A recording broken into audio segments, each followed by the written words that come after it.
नमस्कार, मैं मनोज भट्ट। आप देख रहे हैं किसान तक। मध्य प्रदेश, बिहार समेत कई राज्यों में प्राइमरी एग्रीकल्चर क्रेडिट सोसाइटी अस्तित्व में है।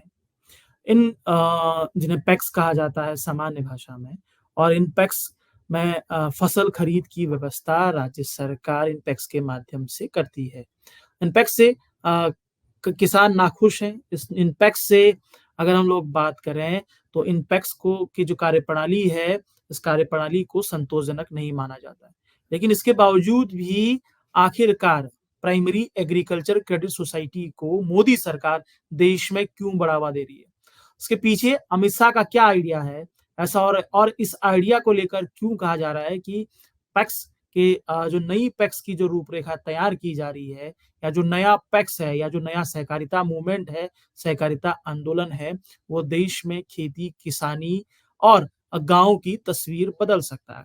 पैक्स की बात आज इसीलिए क्योंकि आज ही अमित शाह जो देश के सहकारिता मंत्री हैं, उन्होंने 5 राज्यों में पैक्स को प्रधानमंत्री भारतीय जन औषधि केंद्र के संचालन किया, स्टोर कोड का वितरण किया है। इस टाइम पर उन्होंने पैक्स को संबोधित भी किया है। समझेंगे पूरा कि पैक्स क्या है, कैसे पैक्स काम करेगा और क्या-क्या पैक्स के पास अधिकार होंगे और क्यों आखिरकार कहा जा रहा है कि पैक्स जिससे खेती, किसानी और गाँव की तस्वीर बदल सकती है। सबसे पहली बात कि आखिरकार ये जो नया सहकारिता मूवमेंट शुरू हुआ है और इसमें पैक्स कैसे फिट बैठता है। सबसे पहली बात, देश में 2012 में एक संविधान संशोधन हुआ, 76वां संविधान संशोधन हुआ, और इस 76वें संविधान संशोधन में सहकारिता सहकारिता को संविधान के 90 पार्ट में रखा गया, अब 9B में रखा गया, जो लोक शासन की बात करता है। यानी कि कोऑपरेटिव के माध्यम से भी लोक शासन, यानी कि सहकारिता के माध्यम से लोक शासन की बात संविधान में की गई है, और अब सहकारिता उसकी तरफ आगे बढ़ रहा है। बेशक 2012 में संविधान का 76वां संशोधन हुआ, लेकिन सबसे पहले प्रधानमंत्री नरेंद्र मोदी ने सहकारिता के मूवमेंट को समझा और अमित शाह को देश का के तौर पर देश का पहला सहकारिता मंत्री मिले। अब बात हम करें, क्योंकि अमित शाह सहकारिता मंत्री ही है, सहकारिता के नेता के तौर पर जाने जाते हैं। गुजरात में सहकारिता मूवमेंट को आगे बढ़ाने में, या गुजरात के सहकारिता मंत्री के तौर पर उनकी पहचान है। अब राष्ट्रीय स्तर पर नई सहकारिता मूवमेंट को वो धार दे रहे हैं, जिसमें सबसे फिट बैठता है पैक्स। अब इस पैक्स में क्या-क्या करने की तैयारी है, इस पर हम लोग बात करेंगे। इस पैक्स के माध्यम से नरेंद्र मोदी सरकार देश के मौजूदा वक़्त में अगर हम लोग बात करते हैं, सबसे पहले मौजूदा वक़्त में करीब 28,000 पैक्स हैं, और 5 साल में 2 लाख और पैक्स स्थापित करने की योजना है। मतलब लक्ष्य ये निर्धारित किया गया है कि देश की प्रत्येक ग्राम पंचायत तक प्रत्येक ग्राम पंचायत तक एक पैक्स होगी, और वो पैक्स जो है उसको कंप्यूटरीकृत करने का लक्ष्य निर्धारित किया गया है। अभी तक कई सारी पैक्स जो है कंप्यूटरीकरण उनका हो चुका है। अब इसके साथ-साथ जो पैक्स के माध्यम से काम करने की कोशिश है, यानी कि ग्राम स्तर पर, एक ग्राम पंचायत स्तर पर पैक्स के माध्यम से काम करने की जो रूपरेखा तैयार की गई, उस पर हम लोग आते हैं। पैक्स के माध्यम से एफपीओ के गठन को बढ़ावा देना, यानी कि पैक्स के माध्यम से एफपीओ, जो फार्मर प्रोड्यूसर ऑर्गेनाइजेशंस हैं, वो बनाए जाएंगे। पैक्स द्वारा जन औषधि केंद्र, आज ऐसे ही कुछ जन औषधि केंद्रों को टोकन का वितरण किया गया 5 राज्यों के। इसके साथ साथ पैक्स के माध्यम से सामान्य सेवा केंद्र, जिसे हम सीएससी कहते हैं, उनके माध्यम से 300 से अधिक सर्विसेज देने की कोशिशें हैं। ये 300 से अधिक सर्विसें ग्राम स्तर पर मिलेंगी। साथ ही साथ पैक्स के माध्यम से एलपीजी वितरण की भी योजना है।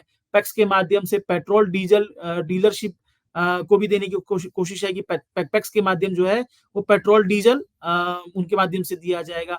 साथ ही साथ सहकारिता क्षेत्र की, मतलब पैक्स के माध्यम से विश्व की सबसे बड़ी अनाज भंडारण योजना बनाने का लक्ष्य भारत सरकार ने किया, यानी कि हर ग्राम स्तर पर अनाज का भंडारण होगा। इसमें सबसे खास बात यह है कि इस अनाज भंडारण केंद्र में जो स्टॉक सेंटर होगा, यहाँ पर किसान अपना कुछ समय के लिए अनाज रख सकते हैं, उसके बदले उन्हें पर्ची मिलेगी, जैसी की रूपरेखा बनाई गई है, और उस पर्ची के को किसान ले जाएंगे, वो उनका कैश के तौर पर होगा। जब अनाज के दाम बढ़ते हैं तो किसान उस पर्ची को देकर उस अनाज को ले जा सकते हैं।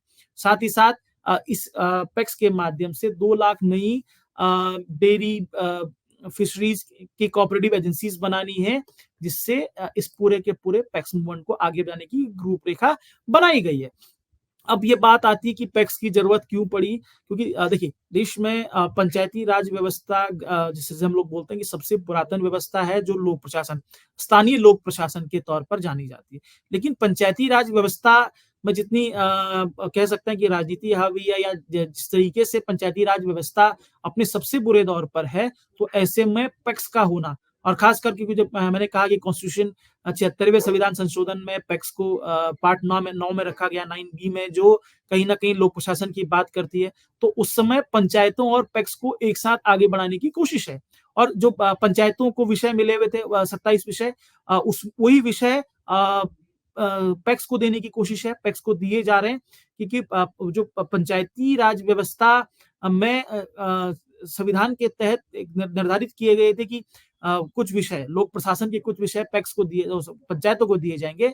अब उन्हीं विषयों पर पैक्स काम करेगी और जब पैक्स काम करेगी, पैक्स का रेगुलेशन बेशक हो सकता है कि पंचायतों के पास हो या एक मॉनिटरिंग बॉडी के तौर पर पंचायतें काम करें, किस तरह का स्वरूप होगा ये अलग विषय है। लेकिन अब जिस तरीके से पैक्स काम कर रहे हैं, तो ये अपने आप में गाँव और खेत किसान की तस्वीर बदल सकता है।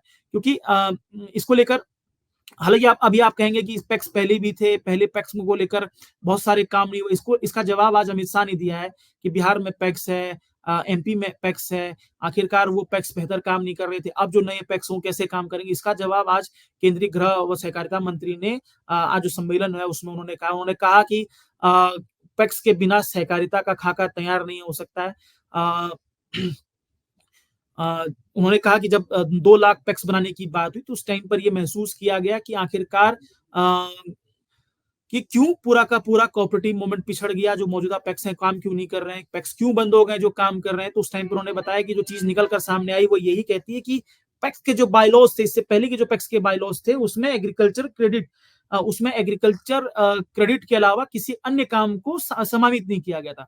इसके लिए उन्होंने बताया कि इसको हमने फिर नए मॉडल बायलॉज़ बनाए हैं और सभी राज्यों को जिसको भेजा है, जिसके बाद एक मॉडल बायलॉज़ सामने आए हैं। और अब इसी मॉडल बायलॉज़ के तहत पैक्स के जो मॉडल बायलॉज़ हैं, उसके तहत नए पैक्स एस्टेब्लिश किए जा रहे हैं। अब पहले शाह ने ऐसा कहा कि पहले पैक्स मोटे तौर पर क्रेडिट एजेंसी के तौर पर काम करती थी, लेकिन अब पैक्सों को माइक्रो एटीएम और किसान क्रेडिट के काम से भी जोड़ दिया गया है। अब पैक्सों में पशुपालन संवेदन केंद्र और सीएससी भी खुल सकता है तथा रेलवे टिकट की बुकिंग भी हो सकती है। जो हमने नए बात की है पैक्स के माध्यम से 300 जो काम है वो सारे के काम हो सकते हैं। साथ ही साथ शाह ने इस तरफ इशारा किया है कि एलपीजी की डीलरशिप भी पैक्स के माध्यम से होगी। पेट्रोल पंप का काम में जो बाधाएं थी वो भी पेट्रोलियम मंत्रालय ने दूर कर दिया, मतलब पेट्रोल पंप भी पैक्स के माध्यम से खुल सकेंगे। साथ ही साथ हर घर नल जल के अभियान के लिए भी 27 राज्यों ने पैक्स को ऑथराइज कर दिया, यानी कि पैक्स ही अब हर घर नल जल अभियान को आगे लेकर जाएंगे। 27 राज्यों ने इसको लेकर रास्ता तैयार कर दिया। खास बात पैक्स के माध्यम से सस्ती दवाओं की दुकानें और राशन की दुकानें भी चल सकेंगी।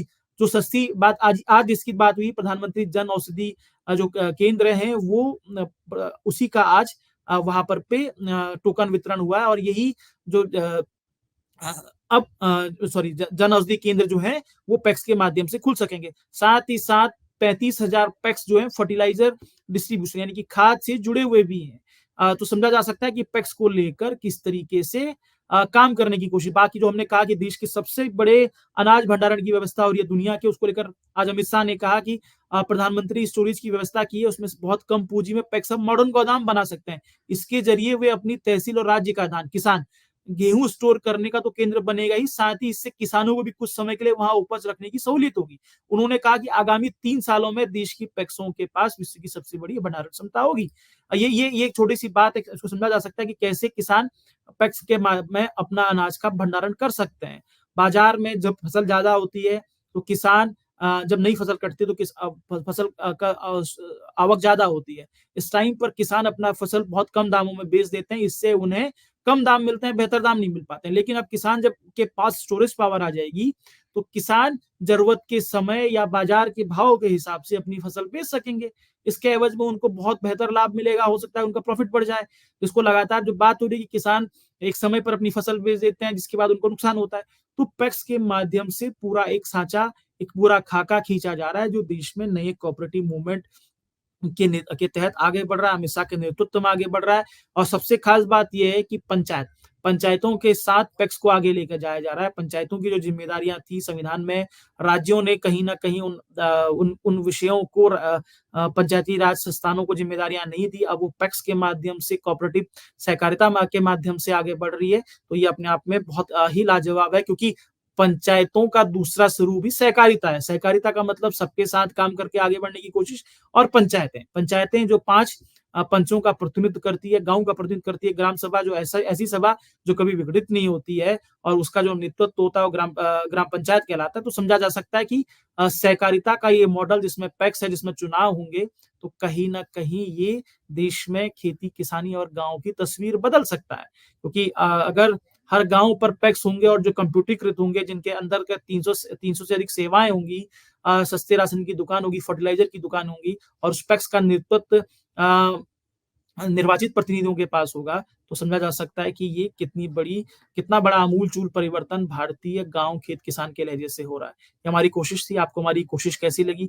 अगर आपको हमारी कोशिश अच्छी लगती है तो हमें शेयर कीजिए, लाइक कीजिए, सब्सक्राइब कीजिए। इसी के साथ ही इजाज़त दीजिए। अगर ये वीडियो आपको पसंद आया है तो इसे लाइक ज़रूर करें। अगर चैनल अभी तक सब्सक्राइब नहीं किया है तो कर लें और नोटिफिकेशन पाने के लिए बेल आइकन भी दबा दें।